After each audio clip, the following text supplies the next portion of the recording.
Alicia, I am so excited to have you joining me. Can you tell me who you are, where you're from, and where are you based now? It's a pleasure to join you as always. And right now we live in Melbourne, Florida, which is by Cape Canaveral, where all the rockets go off from, the space rockets in most of them in America. But not to be confused with Melbourne, Australia, just to clarify. Correct, in Florida, USA. And I'm from a very small town in upstate New York in the mountains, called Herkimer. Grew up there and met my husband just out of university and got married the day after my last final. And we've been on the road ever since. And his dream was always to live overseas somewhere. So he joined the State Department in diplomatic security. And we've been posted in 6 different posts, 6 different countries with the government. And he was the head of security at our different embassies when we were overseas. Okay, so this is why I've been so excited to talk to you, because you are like the queen of trailing spouse and of reinvention and of moving and different languages and different cultures and all of the things. And yeah, I get to now chat to you in the joys of retirement and back on home soil. So I'm so excited to sort of, get stuck in. I'm going to take you back. You've given us a little indication of you early stages, but I'm really excited to talk about your trailing spouse journey. Tell me, how strategic was that, I guess, first job application for your husband, actually going into the State Department with like eyes on the prize as far as global travel? Like, what was his training or background, or how did he sort of think to navigate that way into that sort of work?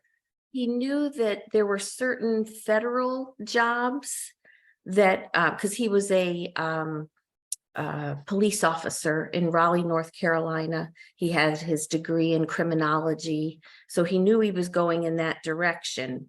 And then all of a sudden there were a lot of federal jobs open, so he applied to FBI, DEA, all the big federal law enforcement groups, and State Department was the first one that offered him a job. He was offered jobs by the rest of them after he accepted this, but this one we felt was the perfect fit for us because we really wanted to go overseas and see the world, basically courtesy of our government, but see the world.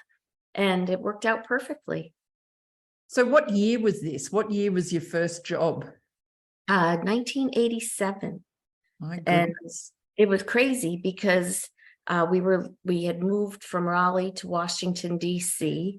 And I got a phone call one day at home on the landline, because there were no cell phones and there were no text messages, nothing. And my husband said, we have a chance to go to Bangkok, Thailand.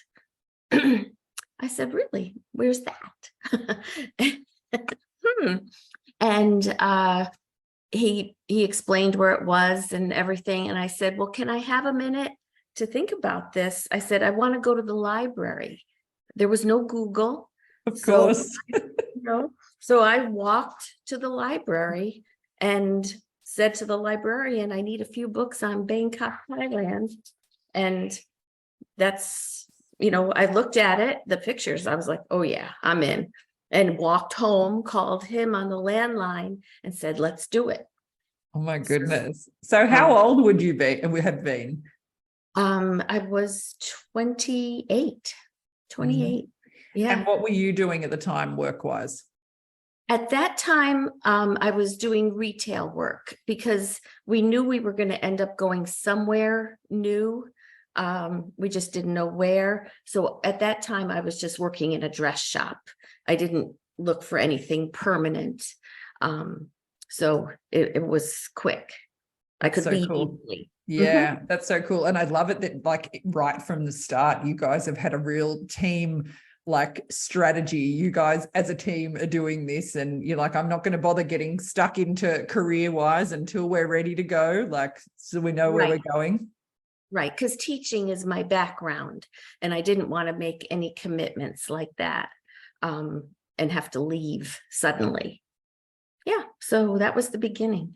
Oh my goodness. So tell me, what was the sort of process like?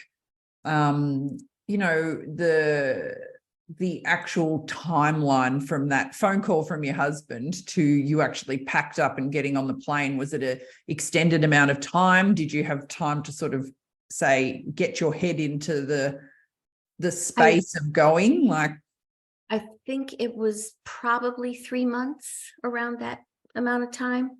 And, because we were newlyweds, we didn't have much, so there wasn't a lot of packing or anything, and no kids. So it was just us. So we were just like, yeah, let's do this and make it an adventure. how exciting. And had either of you been overseas before, or you'd just always known that you'd wanted to do it? Well, my husband was posted in Germany when he was in the military, and had gone all over Europe and really enjoyed that. And when I was 5, my family flew to Panama because my sister and her husband were posted there in the military. And but I, can't remember that. But it just wasn't a fearful thing. It was exciting for us. Yeah, and something that you'd actually actively searched out to do and things as well. Definitely. That's Definitely. so good. Can you cast your mind back and tell me what getting off a plane in Bangkok for a girl from upstate New York is like? Exactly. And think about it. Back then, Bangkok was pretty rough around the edges. It was not sophisticated like it is today. And, well, first of all, you're hit by the heat, the humidity, and the smells. The smells were so different. That was the amazing part, and the noise, because back then taxis didn't have meters, so they would honk at you to let you know they were available. So the honking was endless, and so it was just, dropped into a whole new world. But I loved it. My husband traveled a lot with his job. And there were a group of ladies in our apartment building that liked to get out and about and explore.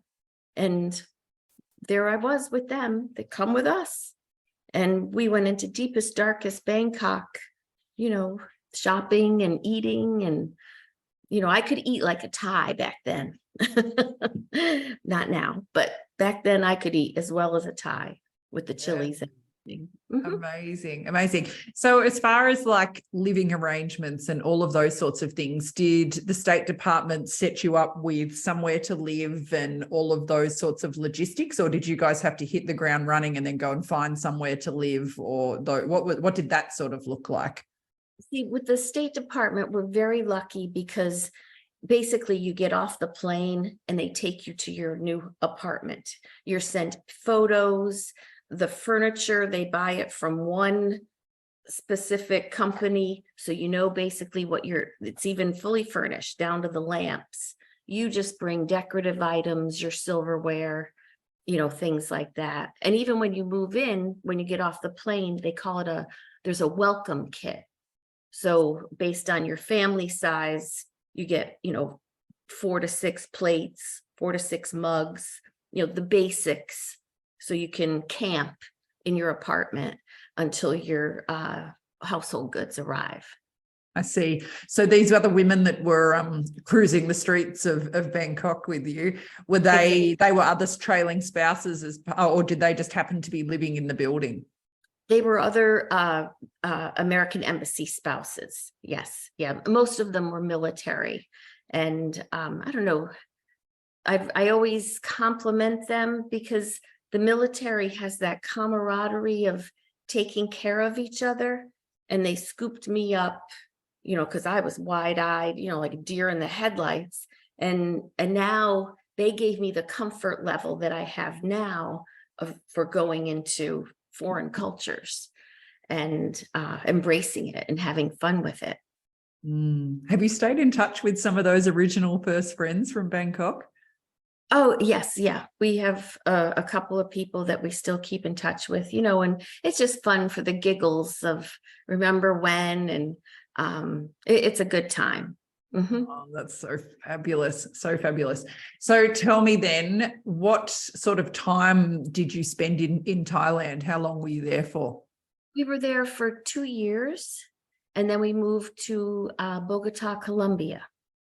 Right. Okay, cool. So glad to hear that they kept things relatively similar for you so that you could. The whole language thing. Yeah. My goodness. So tell me so how did it sort of work for your husband? How did, were they sort of contract lengths for certain amounts of time, or did he have to sort of reapply for the changing of locations? Like, how did that actual mobility work for you guys? It's a bidding system, and you put in your wish list, and hopefully you get what you want. You're one of your top 3, and Bogota was one of the top 3, and so we were very happy to go there as well. And it was different because, again, there's no way to research it, because now I'm in Bangkok. Going to Bogota, there's no library. I was going to ask, did you walk to the library? Yeah, and still no internet. It was, and you're handwriting letters to your family and waiting for them to handwrite letters to you, because phone calls were so expensive. And with the time difference, it was very difficult. But Bogota was crazy because that was the time that Pablo Escobar was very busy. And it was very dangerous to be there. You couldn't have children in country because they were afraid of kidnappings. I see. So would that have been part of your sort of success of going there, because you guys didn't have kids at that stage, that you were able to be placed there? Yes, that was definitely a plus. So that made it easier for them. There was no private, boarding school involved, or those complications that could come up. So tell me, what did a day in the life of your husband's days look like in Bogota in Escobar era? They were tense. It was very, very tense, because he was, in charge of security for our ambassador, and the ambassador was a high profile target. So he worked with the police and the guards in Bogota, and it was a lot of coordination to keep everyone safe, plus keep embassy members safe. So then tell me, was your life as sort of free and easy as it was in Bangkok, or did your day-to-day life, as far as being out and about, and what did sort of life look like for you then? Were you in a compound as far as where you guys lived, or did you have that sort of flexibility to cruise around? We did have the flexibility, but my husband was always armed, because you just never know what was going to happen around you. Not, yes, we could be targets, but also the randomness of bad things happening in Bogota. You could be in the wrong place at the wrong time, that type of thing. I did lose a lot of independence, but then again, I didn't drive places, but I felt comfortable walking, because I knew which direction to run in. And I felt it was important for me to know my neighborhood. So if something did come up, I knew where to go. Yeah. And wow, what a different experience, sort of being able to plan your escape routes is what was driving your exploration. Right. Yeah. And, just something as simple as going to a restaurant. The men and women who were the security people, the lead spouse with the job, always sat facing the door. And the rest of us, our backs were to the door, so they could see who was coming and going. And again, they were armed, and because a lot of hits were done in restaurants while people were eating. It was different. That's all I'm going to say. We survived, and we even adopted our daughter there. So tell me about this part of your story. I love this. This is a really interesting part of, well, I guess what makes your story even more unique is that, yes, you adopted your daughter when you guys were based in Colombia. What was this sort of process like? Like, this is a challenging situation at any time, in any place, but like, you're doing this in a foreign country while you're away, handwriting letters to your family. Exactly. Guess what we're doing? That's right. But so we were able to hire a lawyer there to work with. And because we were living there, it was easier because we cut the middleman out. We didn't have to have a translator and everything. The embassy helped us with things like that, translating documents and all that. And because you couldn't have children in country, whether you gave birth or adopted, once that child was in your arms, you had 6 months before and then you had to leave. That was the longest you could have a child in country with you. So when we hit our 6-month mark, we had done all the paperwork, the home visits, we were cleared, stamped, ready to go. So we told the orphanage, okay, from this date onwards, we can accept a child. And 6 weeks later, they called us on a Friday and said, can you pick your daughter up on Monday? And we were like, okay. Yeah. Wow. And we had to borrow money from friends because we didn't know when to go buy clothes, things like that. I had her crib brought in from the United States by a DEA pilot because, all the cribs were not up to code in Bogota. So I wanted the proper spacing in the bars. I ripped out a page from the JCPenney catalog, circled the ones I liked. He went to JCPenney's, bought it, put it on the plane. Said that was fun, explaining that one to customs. Wow. He said they were like, okay. But so, you make things work. Wow. And so as far as your timing, then you had 6 months with your daughter in Colombia, and then did the two of you leave and your husband stayed on, or did it time with another move? How did it all sort of work? So then we, during that 6 months time, we were assigned to Niamey, Niger in West Africa. So we flew home. My husband took French language for 6 months, I think it was. We lived in a temporary apartment. And during that time, our daughter went from Colombian citizen to American diplomat passport, less than a year old.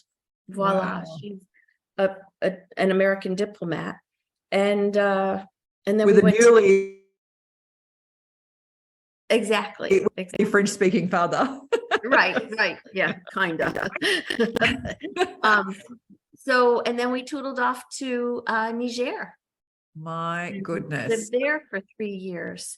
So then we're on the edge of the Sahara Desert and everything changes. Again, no internet, no Amazon. You have to book your phone calls through the embassy to call home. Wow. You order your clothes by handwrite an order, through the 7 catalogs that existed at that time, and, wait for things to come. And our parents would send us care packages. They would do VCR tapes of children's shows and things for us to watch. Wow. That's all we had. Wow. So tell me, did you, like in Thailand, Colombia, or then Niger, did you get to do any teaching? Did you do any sort of work stuff? I assume you were in the trenches with babies at the sort of tail end of Colombia and then into the, how long did you have back in the States? You had 6 months in the States before you then went to Africa. Right. Yeah. So no working. And so in Bangkok, I was a substitute teacher at the international school because my husband's schedule was so crazy. I wanted to spend time with him when he was back, and the substituting was perfect. I worked almost full time because of that.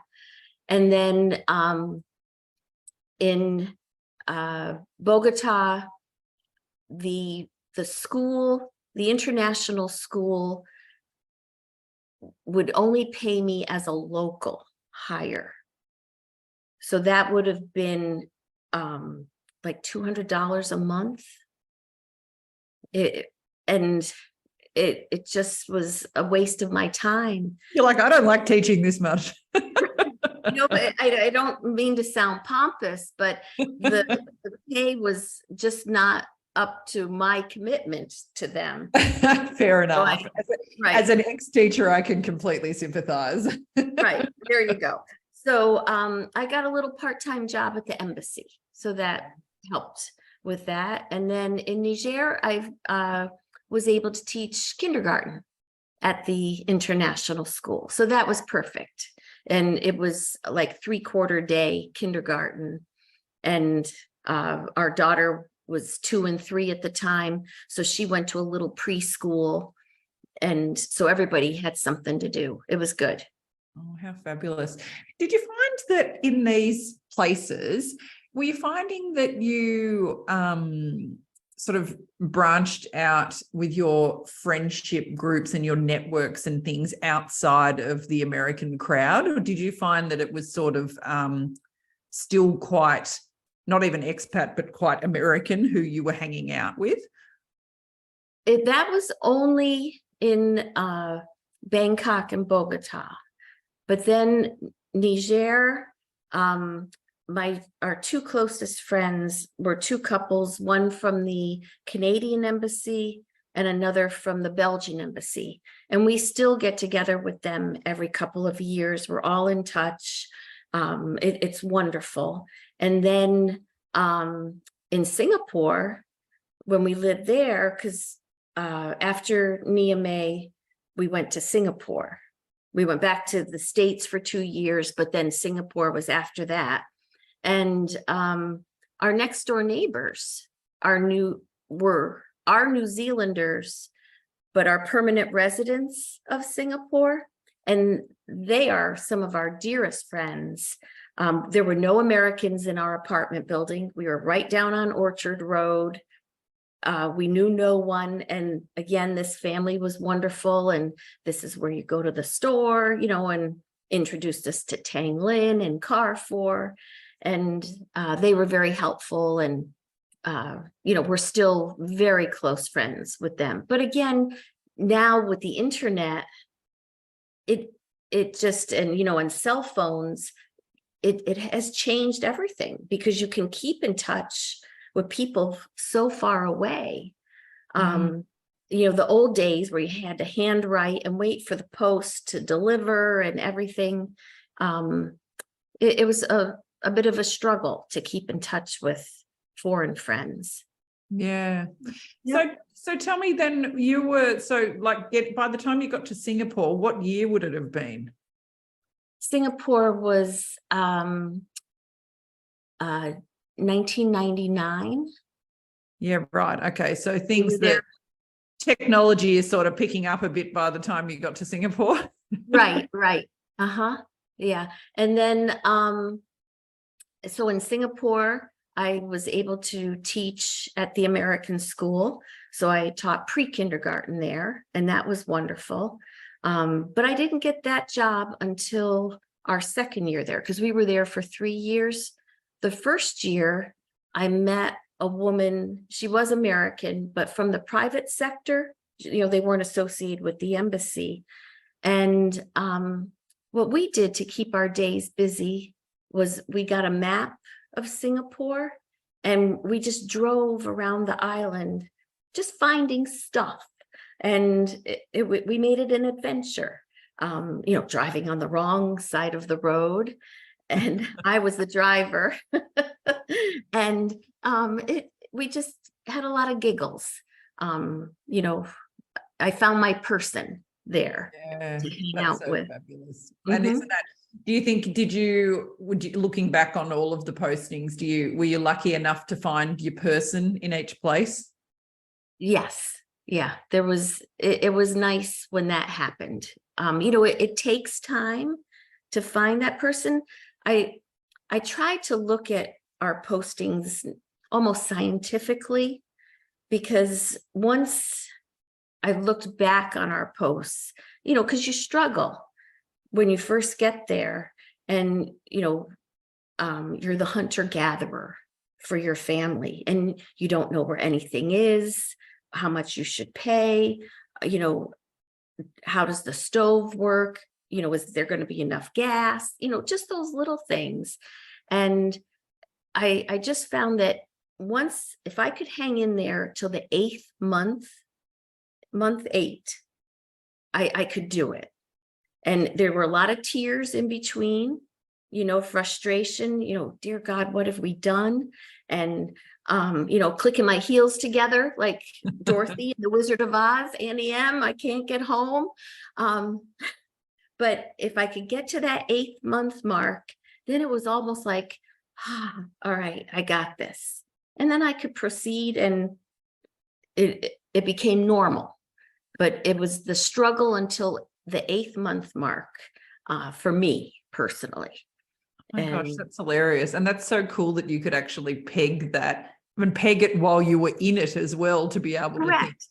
Yeah, okay. And that would get me through. I'd say, all right, you got to do this for 2 more months, and then it's going to be okay. And that would help me power on. And, it's a struggle sometimes. And I don't know, like one of my things that I like to do in all these hot countries that we lived in is I would send the maid off, because sometimes it got a little tight in those apartments with her and I, and just, go off for the day because I wanted my privacy. And then I'd turn up all the air conditioners. So it was so cold in the apartment. And I put on a movie that I enjoy, and a sweater and jeans. To put on jeans, it was a comfort.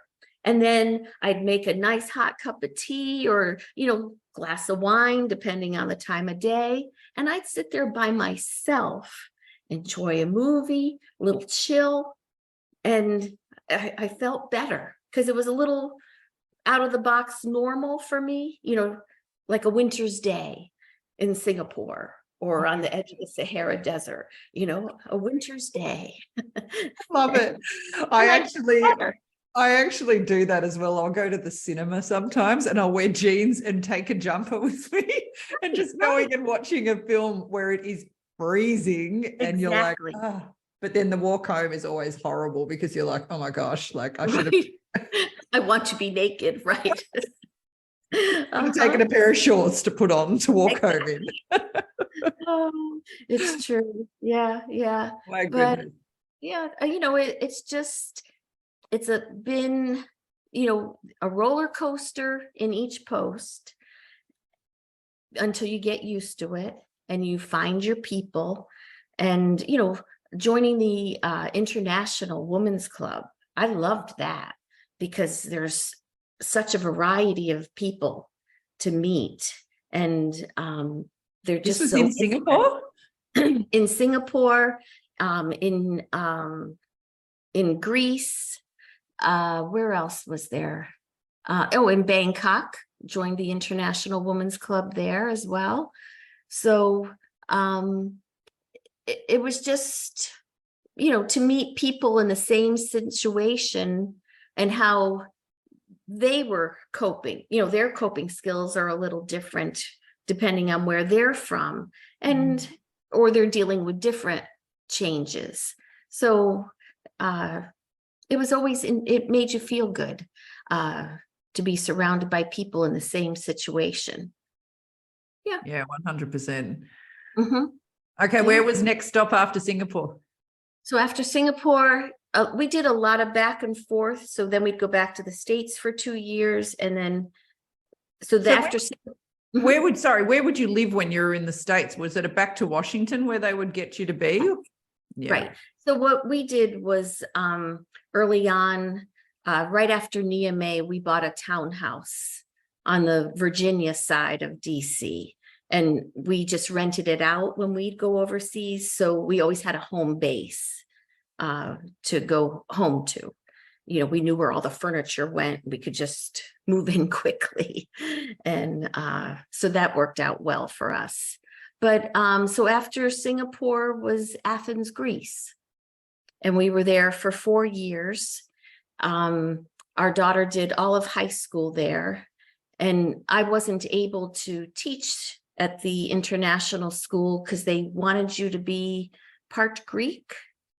I don't know, it was one of their rules. So I ended up volunteering a lot at the school. I was the head of the booster club, vice president of the PTA. The booster club supported the sports side. So my face was like, I know, right? Oops, sorry. Like booster club. Booster club. So basically I coordinated selling hot dogs at all the sporting events. I see. I feel listening to you, it sounds like literally you just moved from like little America to little America in other parts of the world with hot dogs. Right. Well, they loved our hot dogs and I could get them from the embassy. So it was such a big deal for all the kids because, you know how it is. It's always international tournaments. So kids coming from all over Europe, even they were excited. Oh, American hot dogs. Woohoo. And so, and American soda, that was the other thing. So our booster club was very popular. I bet. Yeah. So that's how and my husband decided to get a dog at that time. So I had this great big Doberman to take care of in Greece.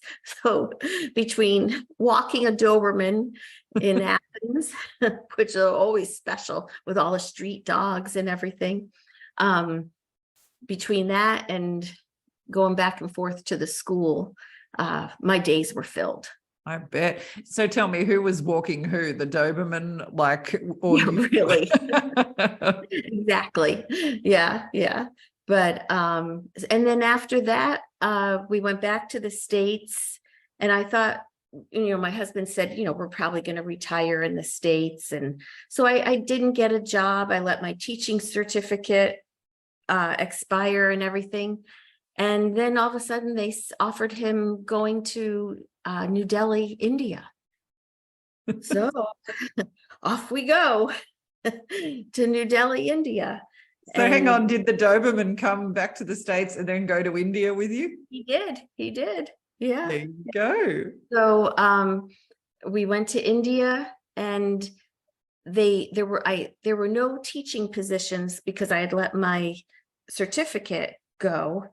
But there was such a high demand for the international school, some kids couldn't get in.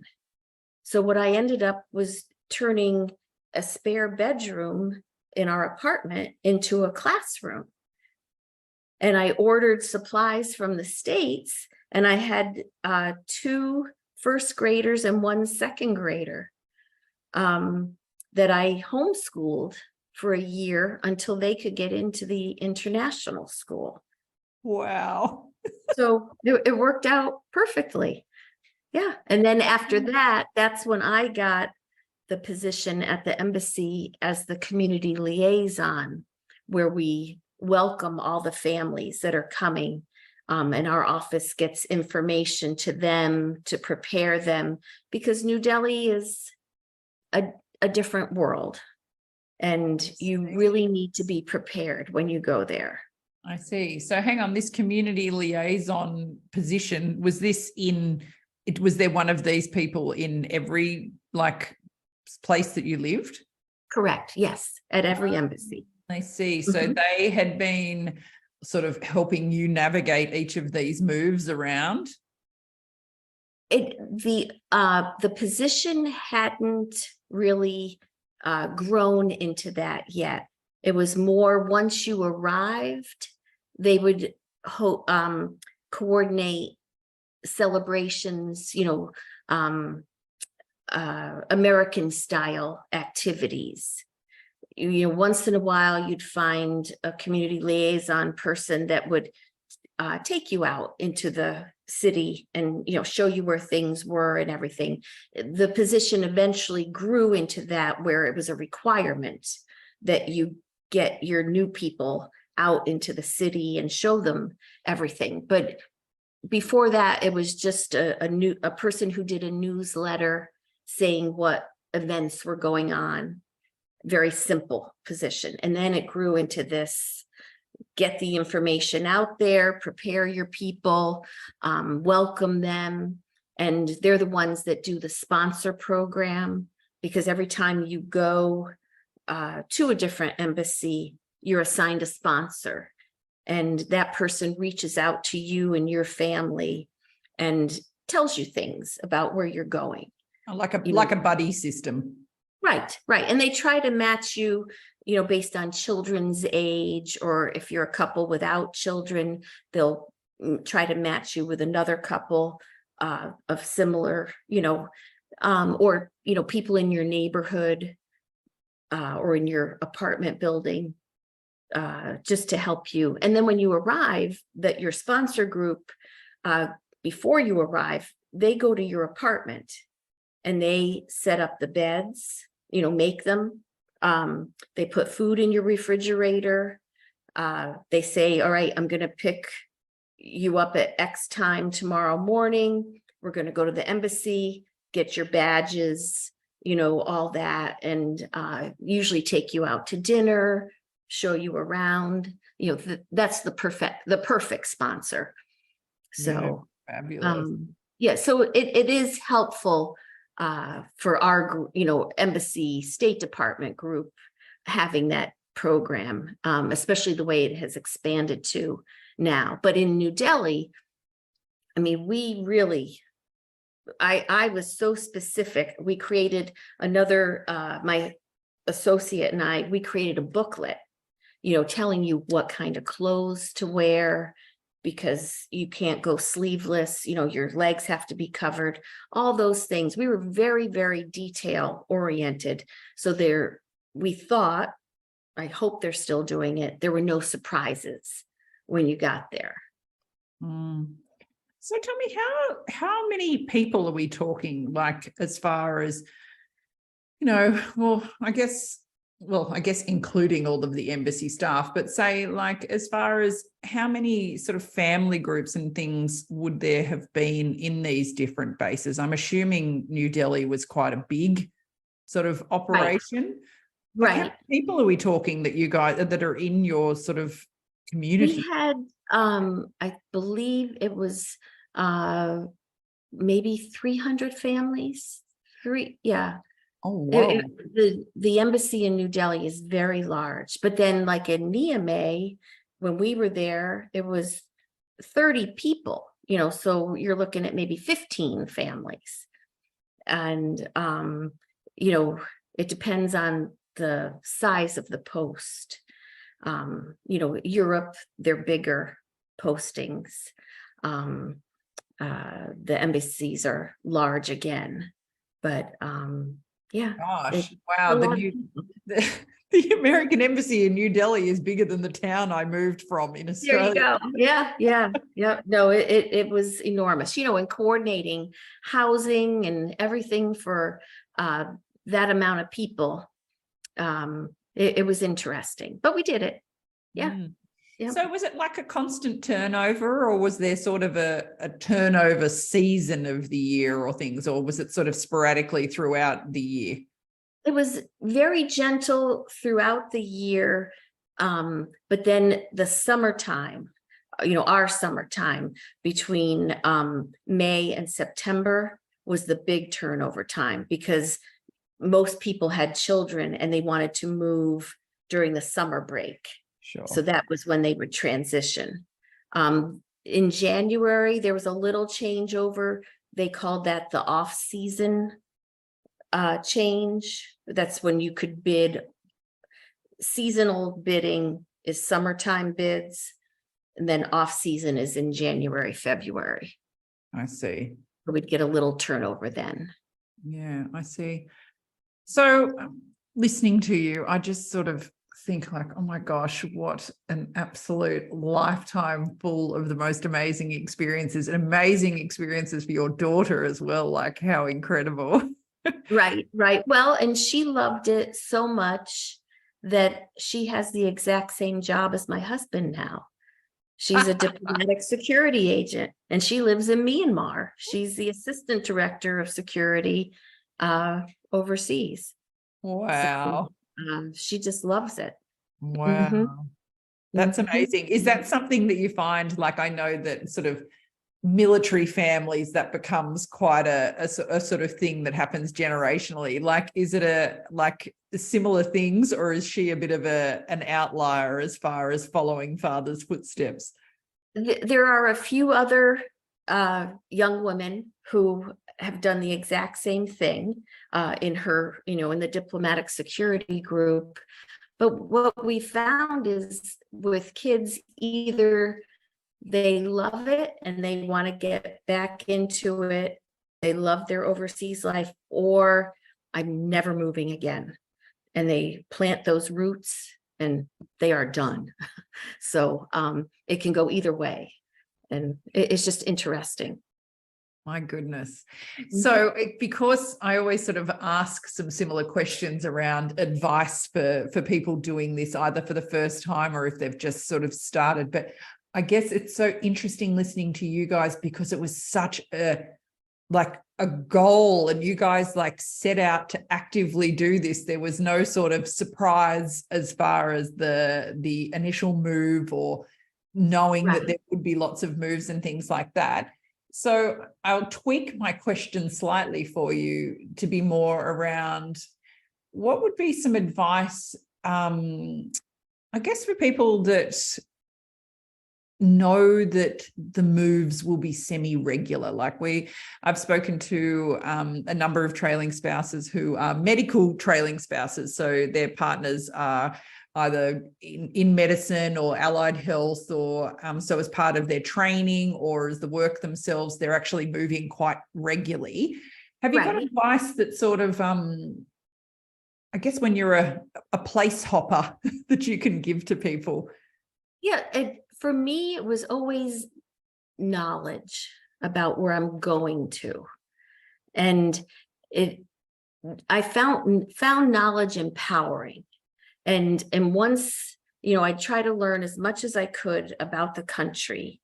And now you can even go on Google Maps, and take a look at the city and, see what you're going to and everything. And then when you arrive, I like to walk, and getting out there and seeing learning my neighborhood and walking to all these places. Then you start to recognize people, your neighbors, they start to recognize you.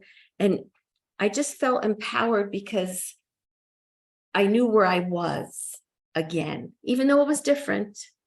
Again, I knew where I was, and I found that grounding, that this is now my home, and it's temporary, but this is home now. And it would feel good to go somewhere and then come back to my neighborhood where I knew exactly where I was. I recognize the people, I know where my shops are, and that was a comfort to me. To become very familiar with my little surroundings around me. And, again, just learn as much as you can, and smile at people. That's the other thing. A lot of these places, they don't smile. And it really, you can break people down. It's kind of funny. And eventually you'll start getting a smile back. And that was it for me in Greece. No one smiled in Greece, always that stern face. And I said, they're gonna smile at me. And they ended up smiling at me. And it was really pretty funny. Like, how many people can I break today? Exactly. Yeah.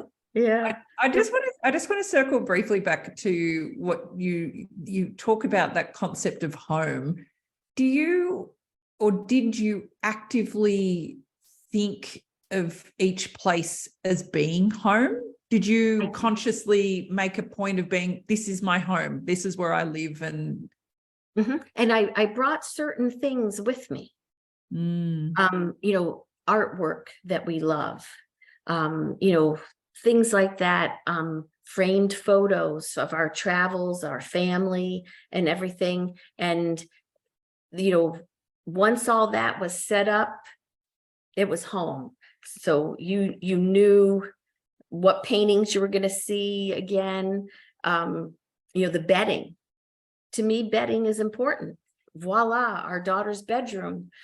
And I always brought that with me in a suitcase so that she felt at home right away. Her favorite comforter and pretty pillows and whatever, that came in the suitcase. And it made it her bedroom immediately. And I found those little things really helped us settle better, to make it home. And cooking. I didn't let the maids cook all the time. I made our family dishes. And, at times when I saw our family was struggling a little because everybody has their moments, that's when I'd sit down and make chicken parmesan. That's our comfort meal. And, my husband's aunt's sauce recipe. And, so I would cook, and, just those little things made it home. Okay, this is where our similarities completely stop, because cooking is my worst nightmare.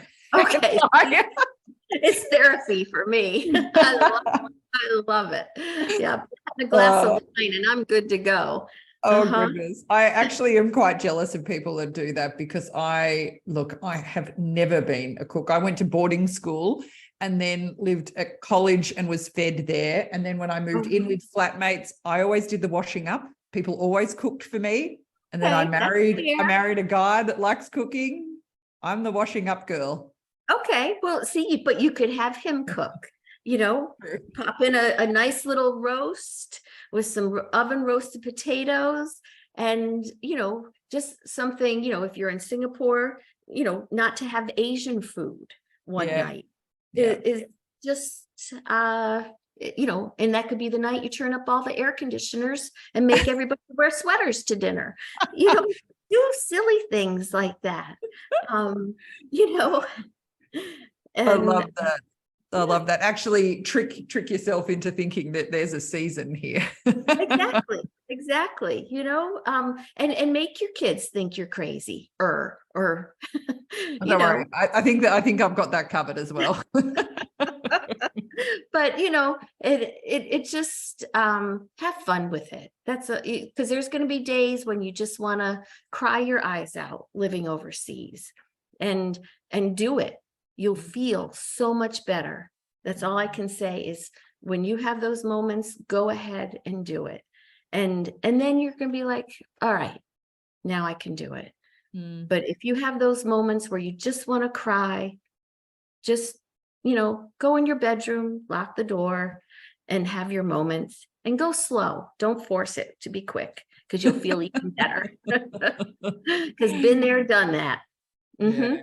And I think that it's really interesting. I think that that's really great advice. And I think if I could tag even other bit of advice on the end of that, is that urge to cry when you're away from your family, whether that you're abroad or across the other side of the country, or even 500 kilometers from where you grew up and where your family is.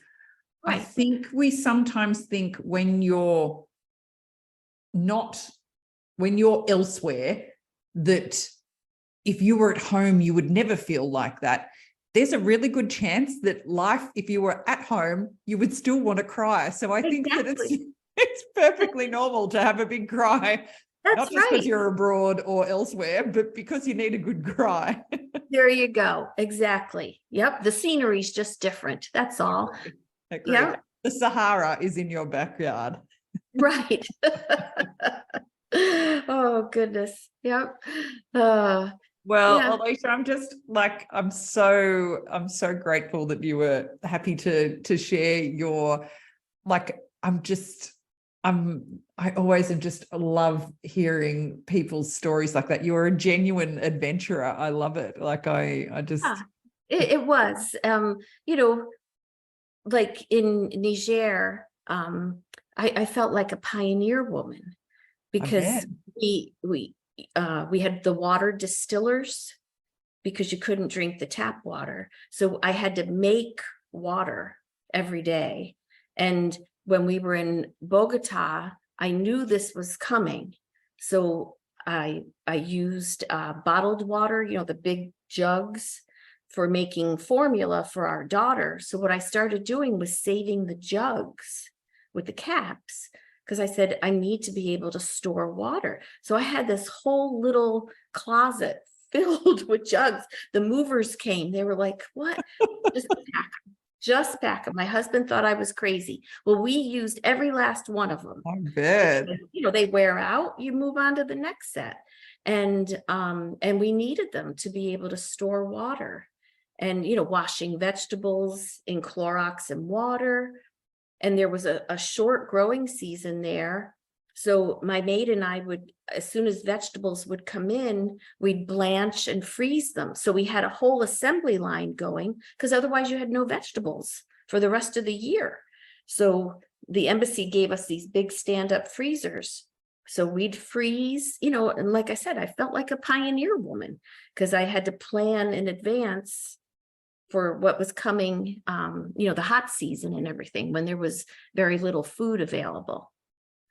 And okay, so this, just hearing you say that prompts one more question and then I'll let you go. Okay. How does one transition back into normal life, in inverted commas? How do you retire? How do you have conversations with people who may not have left their state before, who might not have a passport? How do you manage life after pioneer woman? It's been very hard. I'll be very honest with you. It's very hard because when we retired, I built my dream home out in the mountains, beautiful and lovely neighborhood, and no one wanted to talk to us because we had nothing in common with them. And we had no friends. It was out in the Shenandoah Valley of Virginia. It's just beautiful area. And we finally said, we're losing our minds. We talk to no one. There's nothing to do. And so we threw caution to the wind. And in the middle of the pandemic, we bought a house in Florida, sight unseen. But we knew we had two sets of friends here, one set from Singapore, one set from Athens. So we had friends in place that we could talk to, and they could talk to us and talk about our overseas lives and not sound like we're bragging, because if I tell people, my maid and I were packing vegetables, they're like, oh, you had a maid, and they don't focus on, oh, you didn't have vegetables. That was the important part. We needed to eat. And so now we're in a 55 plus active community development. So there's always something going on. There's activities galore planned, but I still can't talk much about overseas travel. There's no one here that has done it. They go on cruises, They get off at the port, they buy their trinket, and they get back on the boat and they say, oh, I've been to Madrid, and no, they went to the port, bought their trinket, and got back on the boat. So there's not a lot in common. It's hard. It's almost like I've had to give up that part of my life, because until we're with our other friends that live here and friends that come to visit, that are from the Foreign Service, can't talk about it because no one's interested. And it's something you have to face and understand, because they're not going to change. You have to be the one to make the accommodation. So it's been hard, but now we do different things. So we have local activities in common with these people. So we're, gently making friends down here. But we really look forward to our dinners with our overseas friends, or when people come and stay with us, because then, it's a lot of hoots and giggles of remember when. Oh, I bet. Yeah. And like, I bet everyone you have to stay a minimum of a week so I can get my fix. Exactly. Yeah. But they all feel the same way too. They say, wherever they've retired to, they're in the same position. So it makes it more special when we all get together, because we're all in the same boat. And had you thought about that before you finished up? Did you think it would be like that, or had that just not sort of crossed your mind? It kind of did, but I thought people might be a little more interested, but they're not. No. So, it is what it is. That's what old friends are for. Yeah. So, and thank goodness for the internet and Facebook and things like that. It does keep you connected. And speaking of Facebook, that's one thing we did find. If you're struggling at, like we all have at times in our overseas post, don't put that struggle out on social media, because eventually you're going to change your mind, but it's already out there and you can't take it back. So don't vent on social media. Go have that cry, call your mom, call your best friend at home and give them an earful, but don't put it on social media. It's just not, you just don't want it out there. Yeah, because, even for jobs, for employment, people check your social media. And if they see you've been complaining about, a new place that you're living, they may think, that's not the right person that I want representing my company, or, being the face of who we are, because they're already complaining. That is very interesting advice. Yeah. So just, that's my takeaway is, go have that cry, that glass of wine, but phone a friend, but phone a friend, but don't put it on social media. That is very interesting advice. Very interesting advice. Alicia, I'm going to let you go, because thank you so much for your time. You got to get to bed. I really have loved hearing about like your journey. It is just so interesting. And I hope that you just keep finding more little people will pop up in your retirement world, I'm sure. Yeah, absolutely. Nope, we're off to Iceland on Friday. So we haven't given up travel. We keep going. So it's fabulous. It's like living abroad, except you can sleep in and you don't have to go to work. This is true. Yeah, exactly. Yep. Nope, it's a pleasure. And thank you for listening to my stories. I had fun. Oh, well, thank you so much for sharing them. Yeah. All right. You take care. You too. Okay. Bye.